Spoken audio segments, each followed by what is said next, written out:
Narayanganj police লাইন্সের বিভিন্ন অবকাঠামো পরিদর্শনে যান স্বরাষ্ট্র উপদেষ্টা লেফটেন্যান্ট জেনারেল জাহাঙ্গীর আলম চৌধুরী। পরিদর্শন শেষে তিনি সাংবাদিকদের বলেন, কিছু দুষ্কৃতিকারী রয়েছে যারা দেশকে অস্থিতিশীল করতে চায়। আগামী নির্বাচন সুষ্ঠুভাবে সম্পন্ন করতে লুঠো অস্ত্র উদ্ধার তৎপরতা অব্যাহত রয়েছে।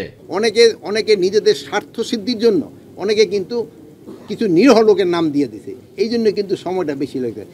পাশাপাশি জুলাই গণ অভ্যুত্থানে অনেক মামলায় উদ্দেশ্যমূলকভাবে আসামি করায় মামলার তদন্ত কাজ বিলম্বিত হচ্ছে। প্রকৃত নিরপরাধ ব্যক্তি যাতে হয়রানি না হয়, সুষ্ঠু তদন্ত সাপেক্ষে অভিযোগপত্র দাখিল করা হবে বলে জানান স্বরাষ্ট্র উপদেষ্টা।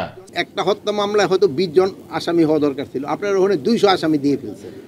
এখন এই জন্য ইনভেস্টিগেশনের সময় বেশি লেগে যায়। তা আপনারাই কিন্তু আমাদের সবসময় বলছেন যেন নিরপরাধ ব্যক্তি যেন কোনো অবস্থায় শাস্তির আওতায় না আসে। অপর এক অনুষ্ঠানে যোগ দিয়ে প্রধান উপদেষ্টার প্রেস সচিব শফিকুল আলম বলেন, ফ্যাসিবাদী ও গণহত্যাকারী পলাতক হাসিনার ভাগ্য নির্ধারণ হয়েছিল শহীদ ফারহান ফায়াজের মৃত্যুর মধ্য দিয়ে। পুরো ঢাকা শহরের আন্দোলনটা ট্রান্সফর্ম হয়েছিল ওই একটা ঘটনায়, অন্য কোনো ঘটনা না। ওই একটা ঘটনা পুরো বাংলাদেশের কেন আমি বলবো যে পুরো ঢাকার আন্দোলনকে চেঞ্জ করে দিয়েছে। হাসিনার ভাগ্য ওই দিন নির্ধারিত হয়ে গেছে। তিনি আরো বলেন, গণ অভ্যুত্থানে বিপ্লব অর্জনে যারা নিহত হয়েছেন তারা দেশের সম্পদ। ফারহান ফাইয়াজের হত্যাকাণ্ডের বিচার হবে, অন্তর্বর্তী সরকার শনাক্তকারী খুনিদের কোনো ছাড় দেবে না।